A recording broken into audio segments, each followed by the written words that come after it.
बहुत बड़ी खबर आपको बता दें, बांग्लादेश के हालात पर सूत्रों के हवाले से बड़ी जानकारी सामने आ रही है। खालिदा जिया के नेतृत्व में सरकार बनना लगभग संभव। खालिदा के नेतृत्व में अंतरिम सरकार बनेगी। बीएनपी पार्टी की अध्यक्ष है खालिदा माफ कीजिएगा, और किस तरह से राष्ट्रपति के लेटर के बाद उन्हें जेल से रिहा किया जा रहा है। तो आपको बता दें कि खालिदा जिया को 17 साल की सजा सुनाई गई थी कई मामलों में, और उनके बेटे तारिक रहमान ने कल ही एक बयान दिया था कि अब बांग्लादेश में नया परिवर्तन होगा। इसे कहा जा रहा है कि बीएनपी के लिए, बांग्लादेश नेशनलिस्ट पार्टी के लिए और उनकी मुखिया खालिदा जिया के लिए ये एक सियासत का यू टर्न है। दरअसल सिर्फ यहाँ पर खालिदा जिया की बात नहीं है, जो पीछे से सपोर्ट मिल रहा है जमात इस्लामी का, और नाम आ रहा है आईएसआई, पाकिस्तान और चीन का, यानी कि एक वेल प्लान्ड साजिश के तहत जनवरी में चुनी गई सरकार का तख्ता पलट होता है। 45 मिनट से भी कम का वक्त एक चुनी हुई प्रधानमंत्री को दिया जाता है देश छोड़ने के लिए, और इस वक्त शेख हसीना भारत में है। और ये तस्वीर आपको दिखा रहे हैं, जो आप इसे कह सकते हैं कि खालिदा जिया की फाइल फुटेज है, क्योंकि खालिदा जिया की तबीयत भी खराब चल रही है पिछले कई दिनों से। यूके देवनाथ सर, खालिदा जिया की तबीयत भी खराब चल रही है। उनके इलाज को लेकर यह आरोप लगा था कि शेख हसीना जानबूझकर के कोताही बरत रही है कि उनको बेहतर इलाज ना मिल पाए। क्या कमान खालिदा जिया संभालेंगी या उनके बेटे रहमान?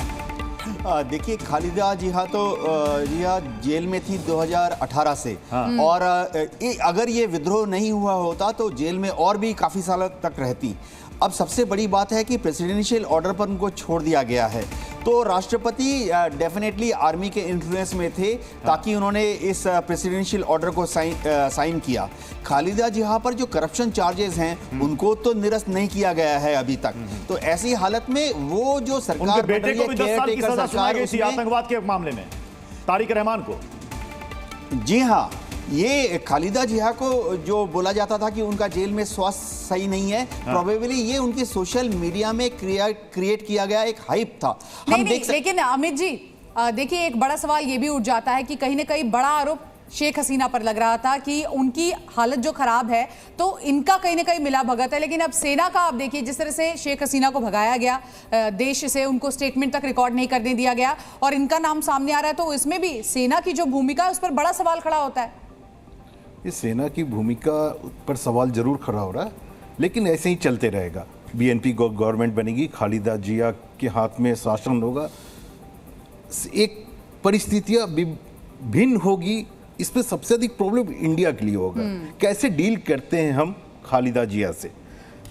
शेख हसीना से प्रो इंडिया गवर्नमेंट तो होगी नहीं, निश्चित रूप से ये गवर्नमेंट होगी जो प्रो चाइना प्रो यूएस होगी। ये वही बीएनपी है जिसने इंडिया आउट कैंपेन चलाया हुआ। या pro China pro US government होगी। अब इंडिया को इस परिस्थिति से डील करना है, जियोपॉलिटिकल कंडीशन से डील करना है कि ये गवर्नमेंट प्रो इंडिया भी कैसे हो। फर्स्ट हम क्या कर सकते हैं, हम यूएस के साथ कोऑपरेट कर सकते हैं, वेस्टर्न फोर्सेस के साथ कोऑपरेट कर सकते हैं, चाइना को बैलेंस करने के लिए एक कर सकते हैं। और सारी प्रॉब्लम है, मिलिटेंसी का प्रॉब्लम, मिलिटेंट आउटफिट बॉर्डर पे फिर से ग्रो कर जाएंगे, ये हमारे लिए बहुत बड़ा प्रॉब्लम है। सेकंड प्रॉब्लम है हमारे एक्ट ईस्ट पॉलिसी को।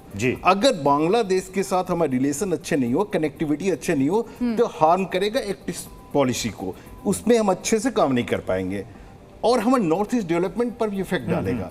जो 10 साल से मोदी गवर्नमेंट अच्छा काम कर रही है इस रीजन में। देखिए, जिस तरह से मौजूदा हालात हैं और शरिया कानून की बात की जाती है, कट्टरपंथ की बात की जाती है, तो क्या एक बार फिर से एक महिला को राष्ट्रीय अध्यक्ष के रूप में देख पाएंगे वहां की जनता? देखिए, खालिदा जिया जब तक जमात इस्लामी के साथ उनकी अलायंस रही, तो उनको जमात को कोई प्रॉब्लम नहीं थी कि खालिदा जिया वहाँ रूल करे, और आगे भी उनको कोई प्रॉब्लम नहीं होगी। इनफैक्ट पाकिस्तान में भी बेनज़ीर भुट्टो, बेशक वो महिला थी, लेकिन जब तक उन्होंने कट्टरपंथियों का साथ दिया तब तक उनको वो मंजूर थी। उनको तब मुश्किल होगी कोई ऐसी महिला आए, जैसे शेख हसीना जैसी महिला आए, जो कट्टरपंथियों की विचारधारा को अपोज करे, जो उनकी पॉलिसी, जो उनका जो शरिया की जो चाहत है उसको अपोज करे, तो तब उनको उनसे प्रॉब्लम होगी। लेकिन मुझे लगता है कि आज की डेट में खालिदा जिया वैसे ही थोड़ी एज से भी हो गई है, उनका बेटा उनको ज्यादा सूट करेगा, या कोई और भी हम देख सकते किसी और को वो सपोर्ट करे। लेकिन सवाल यहाँ पर आरती टिक्कू जी ये भी है कि बांग्लादेश को इस सिचुएशन में सबसे ज्यादा इस वक्त जरूरत है भारत की। दूसरी चीज की अमेरिका ने उस इलेक्शन को शुरू से कहा कि यह निष्पक्ष चुनाव नहीं है, विपक्ष ने बायकॉट किया इलेक्शन का, अमेरिका ने नतीजों पर भी सवाल खड़े किए कि इस चुनाव का क्या मतलब है जहां पर एक सिंगल पार्टी चुनाव लड़ रही है और वो जीत जा रही है। क्या इस वक्त अमेरिका शेख हसीना के साथ आपको लगता है कि खड़ा नजर आएगा? देखिए, वो शेख हसीना ने खुद ऐसे संकेत दिए, उनकी ही सरकार के जो स्टेटमेंट्स आए वो तो साफ ये दिखाता है कि ये यूएस इंटरफेरेंस, और जो अभी हम सब कह रहे हैं कि ये जो अनएम्प्लॉयड यूथ था, जो कॉलेज गोइंग यूथ था, उन्होंने ये प्रोटेस्ट किए। लेकिन इसमें जॉर्ज सोरोस का भी पैसा लगा है।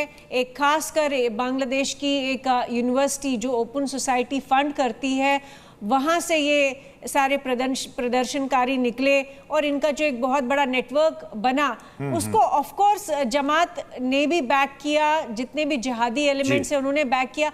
ये नई बात नहीं है यूएसए के लिए, खासकर सीआईए इन चीज़ों में माहिर है। पूरी दुनिया में अगर आप देखें जो सो कॉल्ड कलर रेवोल्यूशंस आए, या जहाँ पे भी रेजीम चेंज हुआ, जहाँ पे भी यूएस ने रेजीम चेंज किया, वहां पे यही डॉक्टर अमित, अमेरिका का इस वक्त बिल्कुल मौन रहना ये क्या बता रहा है? Wait and watch. Wait and America ने क्रिटिसाइज किया शेख हसीना को डेमोक्रेसी ह्यूमन राइट्स ग्राम पे। अब फेवरेबल परिस्थितियां बन रही है अमेरिका के लिए। नहीं, लेकिन अमित जी एक बड़ा सवाल यही हो जाता है, वेट एंड वॉच कब तक करेंगे, पहला सवाल। और दूसरा सवाल ये कि भारत के साथ जितने भी बॉर्डर्स हैं हमारे लगे हुए, चाहे पाकिस्तान हो, चाहे चीन की बात कर ले, चाहे आप भूटान की बात कर लें, या फिर आप देखिए बांग्लादेश में, भारत के लिए परिस्थिति अलग बनी हुई है। हमें इंटरनली और साथ ही साथ बाहर जो मौजूदा हालात है उसको लेकर एक कॉल लेना होगा। अमेरिका की मदद की भी यहाँ हमें जरूरत पड़ सकती है। वेट एंड वॉच की अगर पॉलिसी अपनाएंगे तो कैसे चलेगा? नहीं, वेट एंड वॉच अब कितने दिन तक अपनाएंगे ये मैं नहीं कर, लॉन्ग टर्म के लिए, लॉन्ग टाइम के लिए, थोड़े दिन के लिए अमेरिका वेट एंड वॉच कर रहा है। फेवरेबल गवर्नमेंट आ रही है अमेरिका की।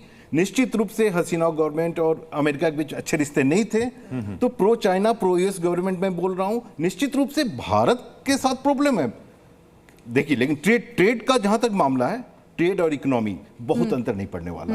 दोनों को एक दूसरे के साथ डिपेंडेंसी है, ये चलेगा। हमारे प्रॉब्लम होंगे मिलिटेंट्स के, बांग्लादेश का जो एरिया है उसको टेररिस्ट एंटी इंडिया मूवमेंट के लिए यूज करेंगे, ये प्रॉब्लम होने वाला है। नॉर्थ ईस्ट में प्रॉब्लम होने वाला है। कनेक्टिविटी प्रोजेक्ट चल रहे हैं बहुत सारे, लेकिन इन सब प्रॉब्लम लग जाएगा। वॉच तो नहीं है अमेरिका का। अगर आप देखें कि जो स्टेटमेंट भी यूएस का आया है, उन्होंने तो जो हालात बांग्लादेश में हुए उस पर कोई टिप्पणी नहीं की, कोई शोक नहीं, यही तो हुआ, कोई शोक नहीं व्यक्त किया कि ये सरकार को हटाया गया और इस तरह से हटाया गया, इतनी एनार्की, इतनी वायलेंस हुई। लेकिन और साथ ही साथ नोबेल प्राइज के जो विनर यूनिस है, उनको लगभग इंटरिम गवर्नमेंट सौंप दी है साफ तौर पर। और आरती जी देखना होगा आगे क्या होता है। अमित जी, देवनाथ जी, आरती जी, आप सभी का बहुत बहुत शुक्रिया।